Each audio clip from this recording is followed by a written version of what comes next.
If you spend your day with earphones in your ears, I want you to throw them in the nearest trash can and listen to me because I made this video specifically for you. A long time ago, when I was a child, I loved raising cats. I had a cat, and since I was born and raised in a third world country and in a poor family, I could only give that cat leftover food. After lunch, I would give her the leftover potatoes to eat. Sometimes I would give her bread and she would eat it. She would eat anything I gave her, and there was no problem. When I grew up a bit, I raised another cat.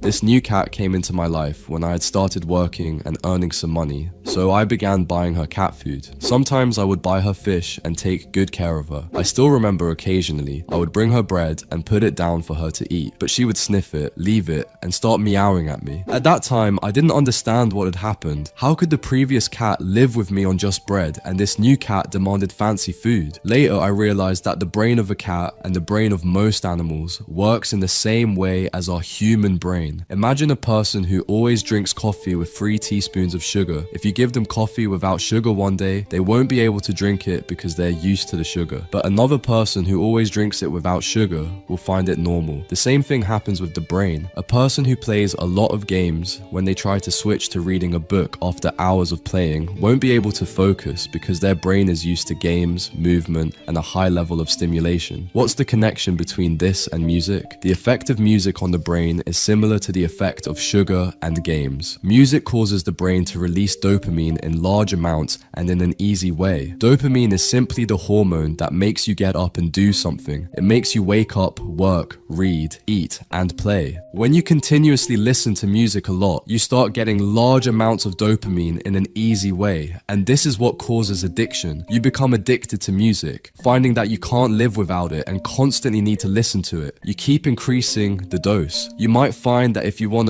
to go for a walk, you need to wear earphones. If you're at home, you need to play music. You keep increasing the volume until you become a slave to music and can't live without it. Your brain gets used to a certain type of pleasure, and over time, it happens to you as it happened to the cat I raised. She got used to good food, and when I gave her bread, she didn't want it. The same thing happens to you. You start finding ordinary tasks boring and uninteresting because your brain isn't used to sitting and focusing in silence. Furthermore, your entire life is affected. Our brain usually needs to live a normal life. It isn't designed to constantly enjoy and release dopamine for long periods. When you give it music, that level of pleasure becomes the norm, and if you deprive your brain of music, it can't function properly. Therefore, normal activities like sitting, working, or walking somewhere become boring to your brain, something unenjoyable even if it's supposed to be normal. Your brain becomes disturbed and can't calm down or think quietly. Now, I want you to ask yourself a question. Is music something enjoyable for you? Because if you always listen to songs, over time, songs become ordinary, something unenjoyable. If you put on earphones and start listening without feeling anything, run. You need to take those earphones and throw them in the nearest trash can because you're addicted to songs. Music should be something good that makes you enjoy it, and if that's not happening, then you're simply addicted. This is just one harm of music, the disturbance it creates in your mind. Learn to sit in silence, learn to listen to your thoughts. Now, you might tell me that music is good and can help you work well, study well, and train well. Yes, I agree with you. That's true, but music is like medicine. It has benefits, but it also has side effects. Imagine that you have a toothache and you buy a painkiller. Initially, it will be effective on the first and second day, but over time, the medicine will lose its effect. If you're someone who has had dental problems, you'll know this. The painkiller only relieves the pain in the first few days, and after that, it becomes ineffective. Over time, if you use it too much, it will cause more harm to your health than the pain from your tooth. The same applies to music and any other addiction. If you light a cigarette, initially it will be enjoyable. The second cigarette will be enjoyable too. It brings you that sweet rush. But over time, you inhale toxins. You end up smoking just to get back to your normal state, and all that initial pleasure